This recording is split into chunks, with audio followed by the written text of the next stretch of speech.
What's up? No fishing today. Do something a little different. By popular demand, and I mean popular, which means at least 5 to 10, a little bit closer to 5 people, different people, not the same people, people I don't know, people that watch my videos, have asked me to do a video on a tour of my boat. And I'll talk a little bit about my truck. Let's get into it.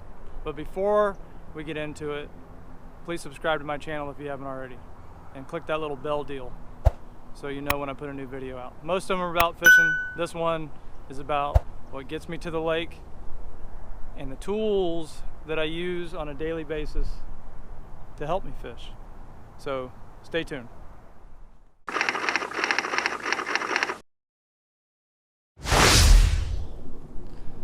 Alright, so this is what gets me to the lake every day. It's my 2019 Chevy Z520L Silverado Trail Boss. It's the Fishing Sim World Simerado. Silverado Fishing Sim World. It's the Simerado.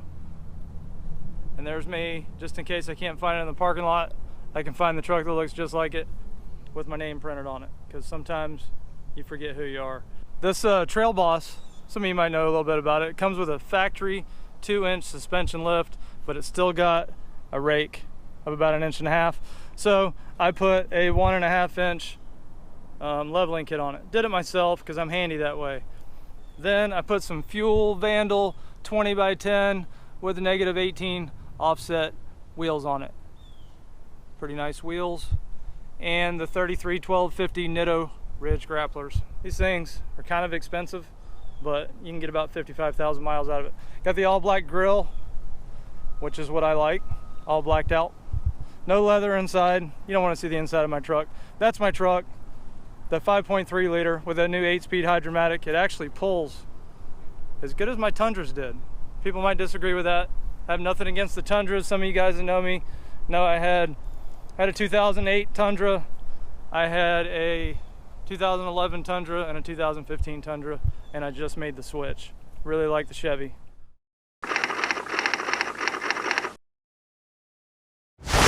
Let's get onto the boat. Not onto the boat, but let's talk about the boat. So, this is my fairly new, almost new, it's 2 months old, my Ranger Z520L 2019, straight from Flippin', Arkansas, by way of Big Toho Marine and Outdoors down in St. Cloud. Thanks to the guys down there that rigged the boat out for me. Let me tell you a little bit about this boat. Let's start at the back with what drives it. Got the Evinrude G2 250 HO. Some of you guys might know what that HO means. It means high output. How can you have a 250 and a 250 HO? Well, 250 is 250 horsepower. In the marine industry, when they put that little HO behind it, they can actually go, I think it's 10% over what the stated horsepower is. So this motor is actually turning out about 275-ish horsepower. I got it on an Atlas hydraulic jack plate with a dinged up Raker HO prop. A dinged up one because my boats always come with a brand new prop. I'm out there every day, so I fixed this one with some pliers. I think I hit a turtle or a rock or something on my last year's boat. Anyway, this prop's been with me for 4 years now. Every time I get a new boat, I put that one on there.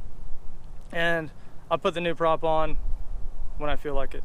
Got the ports opened up all the way on this thing because I put a heavy load in this boat. These are adjustable ports. Gets real hot here in the summertime, 90-something degree water. Anyway, that's what drives it. I've got about 50 hours on it now in about 9 weeks. I usually do close to 300 hours a year on them. To stop this boat, or to keep it stopped, I have my 12-foot Minn Kota Talons, the Bluetooth model Talons. Both of them have this handy tilt bracket so you can lay it down. I don't need to lay it down all the way, but you can lay it down for when you want to go under some low hanging areas, put it in a garage or go under a bridge or something like that. This is real handy for those of you guys. People are always surprised about this. That's how you put your plug in and out on this new Ranger. It's been like this my last 3 Rangers, I think. So if you forget the plug, no need to run back to your truck. Just close it right there. Got a ladder in case you ever fall out. Good luck with that. Let's head up to the front since we're not in the boat yet. I got my trusty Minn Kota Ultrex iPilot Ultrex 112-pound thrust. Gets me going everywhere. I can run it with my foot because it still has cable steering with the assisted power, just like an Altera. It doesn't deploy and stow automatically, but it still has that cable steering with the feel of your standard Fortrex trolling motor, but with the motor assisting it. I have side imaging rigged up on this. I'll get to that in a second. I can run this with a remote, I can run it with a foot pedal, and I can run it with my phone. That's the Ultrex. I have mounted, last year I had my units flush mounted. I like to do things differently every year.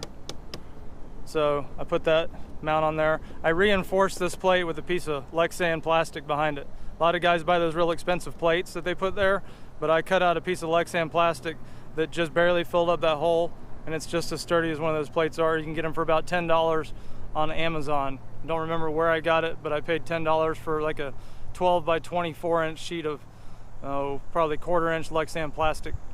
Amazon, reinforced the back of it. It's just as sturdy as those plates. There is my Humminbird Helix 10 Mega SI Gen 3 that I find all these fish with on Lake Toho and the Butler chain and everywhere else I go.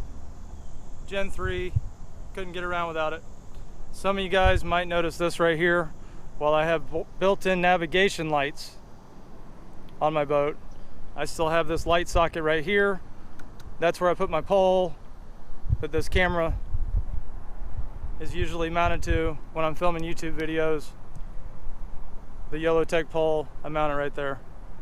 Keeps power running to the camera the whole time. Recessed foot pedal, recessed rod straps. Come back here to the console. Got my Evinrude. One part of the boat I forgot to wipe down. Now it's nice and shiny. Doing this video gave me a good excuse to wipe my boat down, by the way. Got my Evinrude icon gauges there. Everything I want to know about my motor. You can winterize your motor right from this deal right here. You can de-winterize it. Everything I want to know about my motor I can see right there. Digital gauge. Still have your standard analog gauges. Pro trim for the jack plate and the power trim, and on the dash right here on the console I did buy the more expensive plate here with the Deckit mount. I mounted it to it nice and sturdy, mounted it up a little bit higher. I have my Humminbird Helix 12 Gen 3 Mega SI. These are linked together through an Ethernet cable. Every waypoint I save on this unit automatically displays there, and every waypoint I save on that one automatically displays here. And I do use side imaging. This is a question I get. Do you ever use side imaging up front when you're trolling around? Yes, I do. If I'm trolling in a straight line, I have a side imaging transducer rigged on this trolling motor. And if I'm pretty much trolling in a straight line, it's a very sensitive transducer, I'll use that one. But I can easily switch because these are linked together and look at the side, read side imaging on this front unit from the transducer that's in the back of the boat that's hooked up directly to that. So if you'd like to know more about that, I'm sure there's some YouTube videos about that, or I can explain it to you. Just leave me some comments. But I do use side imaging up front. Mainly I'm side imaging when I'm running around 3 miles an hour, idle around the lake. So let's climb up in the boat here. Give me 1 second. Here's what it looks like from the top deck. This is where I sit in my office most of the time. It's not usually behind my truck. There's my truck again. I am out every day. I know it's not cool to have a butt seat up front, but when you're out 300 days a year, sometimes it's okay not to be cool, because sometimes I like to sit down and rest on that, because I've hurt my back several times through the years, including falling out of my boat about 3.5 years ago in the parking lot at the Butler Chain of Lakes and breaking my back. But I'm fine, don't worry about that. Here's how cool this boat looks from up here. Hydraulic jack plate, my Evinrude G2 250 and my 12-foot Minn Kota Talons mounted perfectly straight. Here's a little off deal. I notice a lot of people have big problems getting their Talons straight. I can't stand seeing crooked Talons. These are straight. It's hard to find a level surface to sit your boat on. But if you can put a level, I usually put a level, I should have done this. I should have done a video on this. I put a level right here, right there. It's a very level part of the boat, right here when I was rigging these things. And the boat wasn't sitting quite level, and the bubble was just a hair to the right. A hair turn around this way from being level. So when I mounted these Talons, I turned that same level this way, vertical, and I got the bubble lined up exactly on that one to where it was here and on this one. And then when you set the boat level, or when you look at it, they're perfectly straight. There's how you mount your Talons directly vertical when you can't find a level surface to put your boat on. So that's that little Talon mounting lesson there. Back here, I have the Minn Kota MK460 PC Precision Charger. I have a 31 series AGM cranking battery switch. I always turn that off when you're charging. I can jump start my boat. If I go on the jump start, if this battery dies for whatever reason, it will crank. It will use the assistance. It'll use the assistance of this trolling motor battery to jump start the engine. If this battery is completely gone, you have a bad cell in it or whatever, it won't do anything. You can switch it over to battery 2 and use only your trolling motor battery to jump start it. And then I have the good old trusty Walmart EverStart Max 29 series trolling motor batteries, because they last a long time. And what you guys might have seen, some of you will comment on this if I don't talk about it, I got my Power Bubbles 12-volt air pump in there, because we do a lot of shiner fishing down here. I don't do as much as other guys do, but let me show you in my dirty live wells here. I did not clean my live wells. On each side here, let me jack this seat up a little bit, I have a bubble pump from that dual pump that runs in here. See how dirty my live wells are after 2 months? That way, when we have shiners in here, I don't have to continuously run my pump and let all the shiner scales get down in there and it wears the pumps out. I also run these, I have it hooked up to a trolling motor battery during tournaments. You'll find out that those pumps, the same kind of pumps that you'd put in an aquarium in your house. I'm always pumping new water in. I rarely ever put ice or chemicals on my fish, even when I'm in tournaments. I always circulate new water in, and I run that pump. It does not draw enough juice to where you're cranking your trolling motor batteries down at all. At least I've never noticed it. It never gives out. If everything on the boat shorted out and I had 25 pounds in the live well, but I still had trolling motor batteries, I could hook that up and my fish would not die. That's like $40-something on Amazon. Or you can get them at Bass Pro Shops or a bunch of different places. So that's that. Adjustable seats, because I'm only like 5'11", and I need to slide that seat forward a little bit. Here's one of the coolest things about the Evinrude G2 250 that a lot of people don't talk about, and let me slide this camera up underneath here, is that electronic foot throttle. Not a hot foot, it's an electronic foot pedal, just like you have in a car, and it feels awesome. You don't get the stiff toes when you're on long runs holding that spring loaded hot foot down when you're on long runs. That is an awesome foot throttle that not many people talk about. And if you like the hand throttle, that's all digital shifting or electronic shifting and electronic throttle. On that icon gauge right there, while it's in neutral, I can switch back from between foot throttle and hand throttle. Foot throttle to hand throttle. Whatever I feel like running, I can run it. 12-volt outlet right here. And on a big high dollar boat like this, you better have two USB ports. Doop doop, 2 of them. Comes in very handy when you need to charge some GoPros or anything, your phone, whatever. I have some storage. I'm going to show you everything. I'm going to show you everything on this boat. There is my cluster of stuff, some extra hooks, some chips for my Humminbirds, Lake Master, Navionics chips, my remote for my trolling motor, remote for my Talons. The C6000 glue comes in handy when you knock a guide out of that stuff just glues everything. Scale, because we catch a lot of big fish. I also keep a remote for my Talons right there so I can operate them at the docks. I use my Talons a lot for docking. Use them when you're at the dock. You can keep your boat off the dock and not scratch it up as much. This is a new option. A couple new options here for my last year's boat is this little thing they put in here. People put light jackets and stuff in there.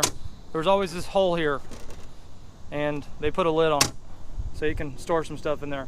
The best thing about this boat for my previous boats is no carpet down there. There is no carpet down there. I cannot remember what they're calling it, but it's that rubberized stuff. I have no idea. I cannot remember what it's called, but it is not carpet. And this is where all the dirt settles in your boat. Everything drains down to here and it takes forever for that stuff to dry out. No carpet, stays clean all the time. You spill stuff on it, washes right down the drain. Best thing, best option I ever ordered on one of my boats. Let's see what I have in here. You get to see how organized a fishing guide is. Mounds and mounds of soft plastics, extra reels, backup reels. My Coast Guard captain's license is in here, along with my registration, insurance, everything. You have to be a U.S. Coast Guard licensed captain, 6-pack OUPV to guide here in the state of Florida. Mine's in there. Licensed and insured. Anyway, bunch of stuff from 13 Fishing, all the other brands, extra line. It is a big cluster in there that I probably should have cleaned out before I did this video.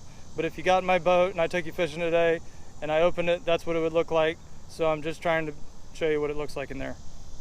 Nice and disorganized, but I know where everything is. This may be just as bad as what I just showed you. Nope, it's not. Not too bad. There's all my tackle. This is actually rod storage through here also, which a lot of guys, you know that. But as a guide, I have to have enough tackle to take everybody fishing. To fish multiple, sometimes I take up to 3 people. So I have to have enough fishing tackle for everybody. If I start catching them on a lipless crankbait, I can't just have one of those. I have to have at least 5 of them. Might break some off. Just have to have extras. There's some stuff from Shop Carl's for Mystery Tackle Box, some stuff the Yum sent me, lots of stuff from 13 Fishing in there. Every type of lure you can possibly imagine is all crammed in there. There's my YOLO-Tech stick, fits in there nicely. That's that, all my tackle. I will not show you my garage because there's about 50 more of these stacked up to the ceiling and a cabinet. There's my tackle. Never know when you're gonna need an umbrella rig. And I also have to have a lot of fishing rods. I get people, more and more people use left-handed reels. I've always used left-handed reels, but more and more people these days are using left-handed bait casters. So as you can see here, I have an assortment of left and right-handed bait casters. All of my rods and reels, every single one of them are provided to me by the good guys over at 13 Fishing. And some of my lures. They make a pretty good assortment of lures now too. Check them out, go to 13fishing.com. Most of the rods and reels I have on this boat are all gonna be that 7-foot to 7'3" medium heavy action, including my spinning rods, all rigged up with braid, because that's just what you throw on spinning rods when you're fishing down here in Florida. But I have a mixture of braid and monofilament and fluorocarbon for all the different things that we do down here in Central Florida. And move over. There's my rod locker. Just some extra rods in there. Got a couple flipping sticks in there. There's my rod locker. If you ever get water or moisture in here, you can turn that little handy fan on there. The PVRS power ventilation rod storage deal, and it circulates air through your rod locker to help dry that out, because you don't want moldy fishing rods. Nobody likes a moldy rod. Anyway, there's most of that. I'm sure I've forgotten something. My cooler's just got water in it, snacks. Coolers are also good trash cans. All my trash from today I just pile in there. It's in one nifty little place. That's not important. Not important at all. that's my boat. Big life vest in that compartment. You don't really care about seeing that. Spare oil and rags to wipe down the boat are in there. And in this compartment up here is just a couple other life jackets. Kids' life jackets, never know who's gonna show up to fish with me. And a whole bunch of rain gear of various sizes. That's pretty much it with the boat. Almost forgot to talk about my wonderful trailer. This year, simply because they look cool, I went with the 17-inch wheels. Because who wants 14-inch wheels when you can get 17-inch black chrome wheels from Ranger boats? I think it might pull a little easier. I'm gonna say it does, just for the simple fact of saying that I didn't do it just because it's cool. 17-inch wheels, 4-wheel disc brakes, swing away trailer tongue for when you need to swing away your trailer tongue. And one of the best options on this Ranger trail trailer is that parking brake right there. You don't need to carry a 2x4 or one of those little wedges. Just throw that parking brake down and your boat's going nowhere. And trust me, when I say it's going nowhere, it's going nowhere. And to round it all off, the good old trusty Hamby's keel protector for when they put us on one of these tournaments where they have nice ramps with no docks and we have to pull up on pea gravel. Or if you're like me and you are looking down at your phone and you run up on a sandbar or something like that, that Hamby's keel protector will keep the bottom of your boat from getting torn up. So that is my 2019 Chevy Z71 Silverado Trail Boss, all customized like I like it, lifted a little bit, looking cool with my bigger wheels, going down the road 30,000 miles a year, promoting Fishing Sim World Pro Tour. Check it out, Xbox One, PlayStation 4 from Dovetail Games. Scott Martin's the face of the game, even though he's not as pretty as I am. Just kidding, pretty boy Scott Martin. He's pretty good at fishing too. But anyway, check out Fishing Sim World Pro Tour. Get on Xbox, PlayStation, Steam.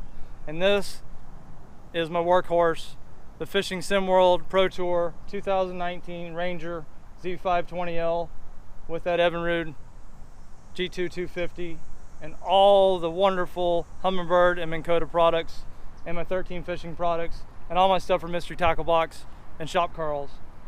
And the only thing that this boat doesn't have yet is that new Mega 360, which comes out here in a couple months. Hopefully you'll be able to see one of those on here soon. Thanks for watching. Subscribe to my channel. Leave me some comments. Let me know what you think. And we'll see you next time. See you.